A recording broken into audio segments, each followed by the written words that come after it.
Welcome to our second video on how to set up a kindergarten. And today we're going to talk about activity spaces and organisation of materials. So in your kindergarten, you won't have all the children at their own desk like you would in a school classroom. Children are free to move around and to choose whatever activity they would like to do. So you will set up a number of different kinds of spaces. So we're going to have a look at what these spaces might look like. Now, we have already discussed in our first video the importance of dramatic play. Now, that word dramatic comes from drama, which means acting out. So we need to create a space where children can act out everyday situations, such as our home centre, which we discussed in the last video. So our home centre would have our cups, plates, spoons, pretend cooking activities. Now, you could also include with that dolls, toys, plastic animals, anything where the children can use their imagination. Dress-ups is a good dramatic play activity, and also puppets. Then another space for building. Now, if you don't have enough tables, you can actually use the floor. And it's a good idea to have your building activities on a mat on the floor in some place in the room. So you can use wooden blocks, and you could use junk materials such as milk cartons, cardboard boxes, etc. for building. An area for toys, and your toys will be on a rotation basis. In other words, don't have the same toys every day or every week. You have some put away in your storeroom or in your cupboard, and then you bring them out now and again so that they are nice and fresh and interesting. You will have a table for puzzles. These can be jigsaw puzzles or perhaps matching numbers, matching letters. The Play-Doh table with interesting things to use with the Play-Doh, like rolling pins, cookie cutters, knives, forks. Your painting area. Your drawing area with different types of drawing materials, crayons, felt pens. You can also use chalk, and if you have a concrete footpath, they can draw on the concrete footpath with chalk. And then we need our quiet area where you have cushions, books for children to look at. All right, so we have now some pictures of children in action playing in their activity centres. Now, you might not have all these fancy things, like you might not have your pretend stove and cupboards and pretend sink, but you do your best. And everyone can find plastic cups and plates and set them out on a little table. So here's one using real cups and plates. You might be a bit afraid to use real china, but on the other hand, it does teach the children to be careful. And here's one incorporating dolls.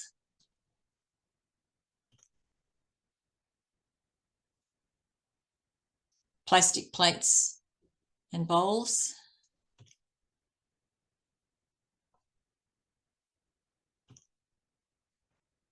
Now notice that these children have been to the dress-ups, so they're still dressed up in their special costumes, and now they've gone over to the home centre to play there. It looks as if they're having lots of fun.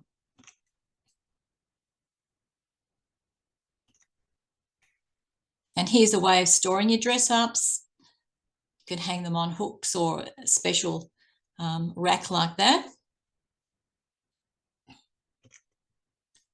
Now, outdoor cooking is a great activity. So the children can use leaves and any kind of plants that they can find. They can use mud, sand.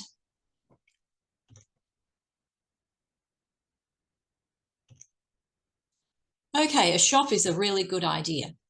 So this helps the children with counting. Now, you don't have to have real money, of course, but if the sign says $3, well, you can have bottle caps or bottle tops, and they have to hand over 3 bottle tops.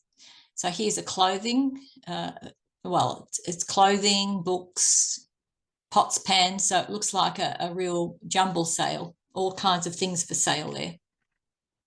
And notice that it's outside.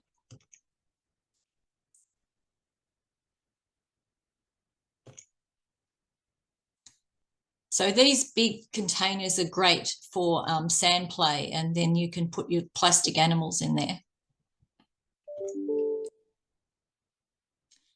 Now, our last video, we were talking about fine motor skills, developing those finger muscles. So using tongs is a great activity for that. And at the same time, we're doing a counting activity.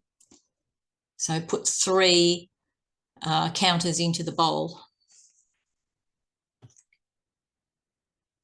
Another maths activity, you can make your own scales with different things to weigh. Which one's light, which one's heavy. So you can see we have stones, feathers, glass beads, smaller stones. Now, with building, you don't just have to use wooden blocks. If you collect your junk material, your recycled material, that can be a great activity for building. And there are some more professional building blocks.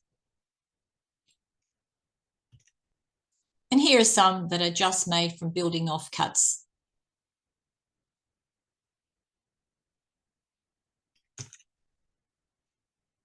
Now, with cars, they can be incorporated with the blocks, or you could make a car mat so that you've got pretend roads. Another good activity.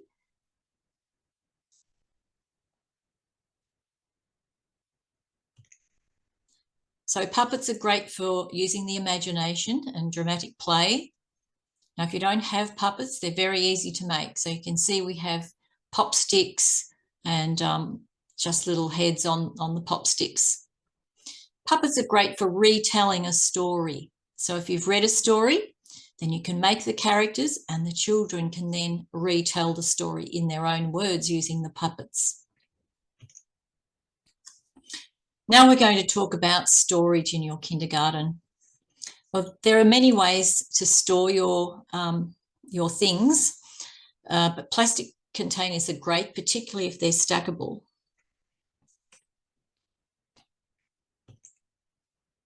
Here's storage in baskets.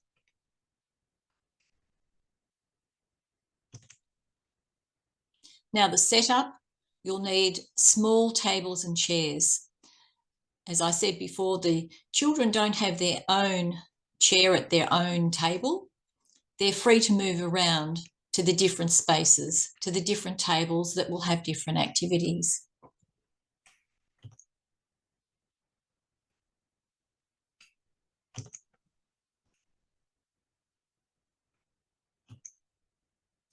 Now, if you don't have enough tables or you haven't got room for lots of tables in your room, ground sheets or big tablecloths are another way to make a space. So this space is an outdoor one, but you could also put a ground sheet down for an indoor space.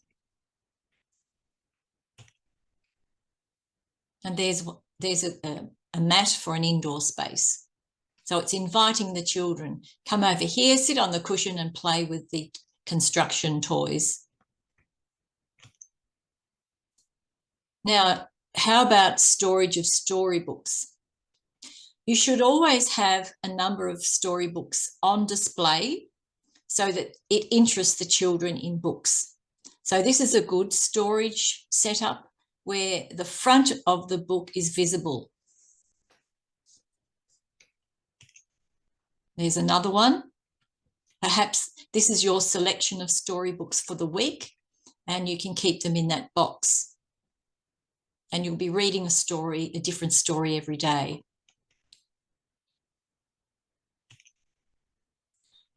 Now, in your storeroom, you're going to have lots more books than the ones on display.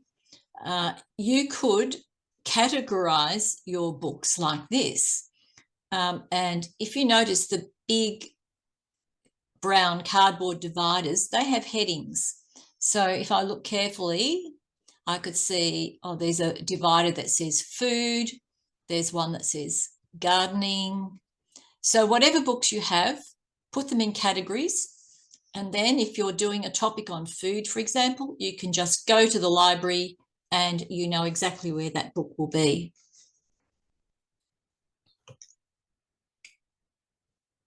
Okay, storage of materials.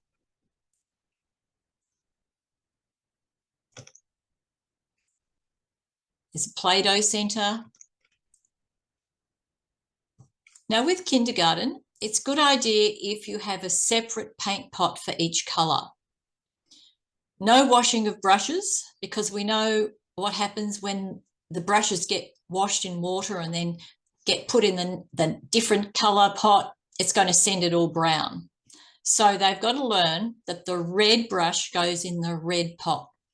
The green brush goes in the green pot, and so on. And that will keep the colours nice and bright. So here's an idea for colour matching. So they put all the blue things in the blue bucket, all the yellow things in the yellow bucket. So it's a sorting activity. A way to store your scissors. And it's a good idea to always count your scissors at the end of every day, because scissors can easily get lost.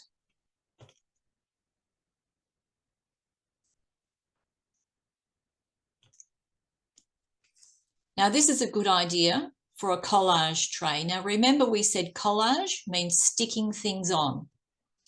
So you can collect things from the environment. You don't have to have fancy things, but you can find leaves, stones, but also use junk materials.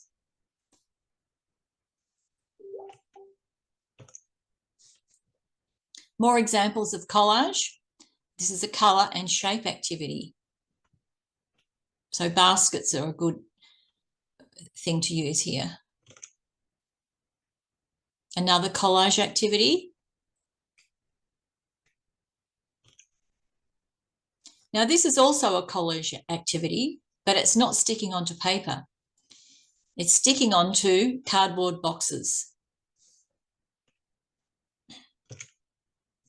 So let's do a basic equipment check. Do you have scissors, coloured pencils and felt pens, puzzles, sounds and letters, glue and brushes, paint and brushes, puppets, coloured paper and large sheets of white paper? So that's just your basic equipment. Now we're going to talk about group time. So all that we've done previously would be activity times. But there'll be times in the day when you want all the children together, sitting on the mat together, because they're going to do something together. And that is called a group time. So what do we do in our group time? When you as the teacher are in front and you are in charge. So you will be doing the Bible story, picture storybook, maths activities such as counting. You could say, let's count how many children there are here today, because they're all sitting together. Sounds activities and listening games. And we're going to learn more about how to teach sounds later on. But I'll say at the moment that we don't introduce the letters, like the written letters, straight away. They have to hear that cat starts with K. So you can say, what is you show them a picture. What is the sound at the start of cat? So that's listening. And there are many listening games as well that we will also learn later on. So the group time is a time to do your songs, your rhymes, your finger play, and you'll be also having a topic. So it could be a topic called food, it could be family, it could be plants. So whatever topic you have for that week, it'll be a time for a discussion where you talk about it together. So that's in your group times, and group times should never go more than 20 minutes. 15 would be better because children have short attention spans. So you have a group time and then they go back to their activities.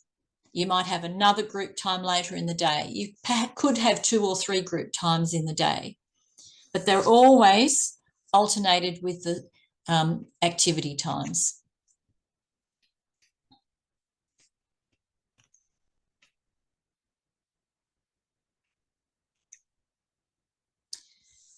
What do we do in outdoor times? Games with balls, skipping ropes, hoops if you've got them, climbing and balancing. And you can make your own balancing activities by walking along a plank of wood or walking along a log. Sand and water play, outdoor cooking.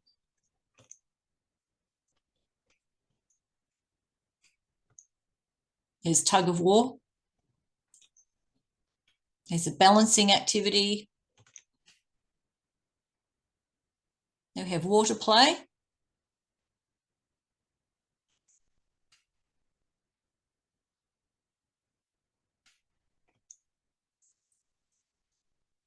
Now, how do we plan each day?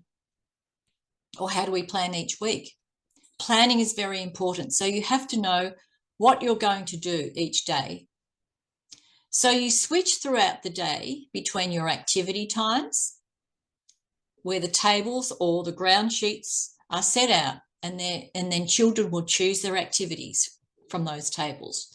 So you've got to decide at the start of the day or the start of the week, which activities are you going to set out? You don't necessarily have to have them all out on that day. Then you plan your group time where the children sit together on the floor in front of the teacher, not more than 20 minutes at a time. And of course, you will have your eating and drinking time, and you'll have your outdoor play times. So you're switching throughout the day, switching from one activity to the next. Now, your second assignment this week, on a large piece of paper, I want you to draw a plan of a kindergarten classroom. And I want you to show different activity centres, as if you're looking down on it from above. It's going to be a bit like a building floor plan. And you'll show, this is my dramatic play area. This is my Play-Doh area. Maybe you could even do 2.